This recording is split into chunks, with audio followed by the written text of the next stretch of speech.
Sur Instagram, vous m'avez souvent posé la question, qu'est-ce que je pense du programme OMAD? Donc vous me posez cette question en plus en période de Ramadan et principalement la question est posée par des musulmans. Je vais vous répondre avec la preuve suivante que le programme OMAD ne peut pas être un régime adapté à notre organisme. Le prophète sallam nous a dit pour nous alimenter d'une bonne manière, ça s'effectue en 3 parties, ok? Une partie solide, une partie liquide, une partie d'air.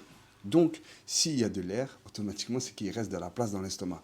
Donc, manger une fois par jour des quantités astronomiques, c'est tout simplement pas logique et n'est pas conseillé par le messager d'Allah, qui est lui le meilleur des diététiciens parmi tous les diététiciens. Maintenant, on va parler de la partie scientifique. Il faut savoir que les macronutriments ne peuvent pas être tous assimilés en une seule prise. C'est prouvé scientifiquement après toutes les études que nous avons jusqu'à présent à notre disposition. On ne peut pas assimiler 100 grammes, 150 grammes de protéines.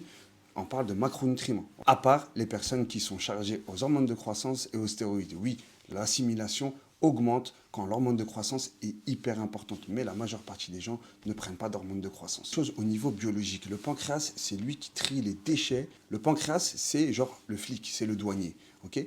Est-ce que tu penses que ton pancréas va mieux gérer des petites quantités ou lui envoyer un maximum de calories d'un coup pour trier? Qu'est-ce qui va se passer? Pendant le ramadan, on a beaucoup de gens qui prennent du poids. Pourquoi?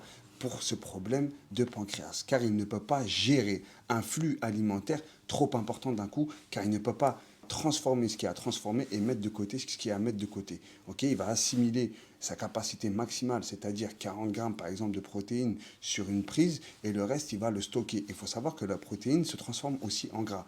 Je ne vous parle pas de tout ce qui est sucre et glucides. Ça, c'est une catastrophe. Quand je vois que dans le programme OMAD, on peut manger des pizzas, des burgers, c'est une blague, d'accord? Du cheat ne peut pas être bon, car 1000 calories de poisson avec des légumes, à portion de riz, etc., ne peut pas être égal en termes d'impact physique et esthétique à 1000 calories de Big Mac, ok? Ce n'est pas possible. Il faut arrêter les conneries de minutes, ça c'est du délire. Les conséquences de manger un gros repas d'un coup, donc à peu près, pour un mec comme moi, 3000 calories par jour.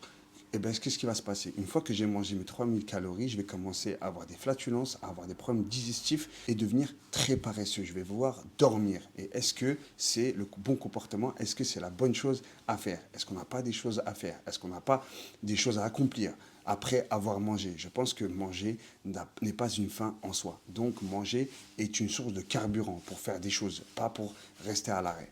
Manger des petits repas tout au long de la journée. Bien sûr qu'on va me dire, c'est mieux de manger au mat que des gros tupperwares toute la journée, de se gaver comme une oie. Mais qui a parlé de ça? Pourquoi faire des comparaisons d'extrêmes? C'est pas blanc ou noir. Il y a un juste milieu, il y a le gris. Heureusement d'ailleurs. D'accord? Manger des petites quantités en fractionné tout au long de la journée avec des aliments non transformés. Éviter les aliments transformés. Éviter le gras à excès. Éviter le sucre. D'accord? Le sucre est le pire ennemi du corps humain. Ok? Si vous avez aimé cette vidéo, je vous invite à vous abonner et mettez-moi un commentaire pour me dire si vous avez été convaincu par mon exposé. Et je vous souhaite une très très bonne journée.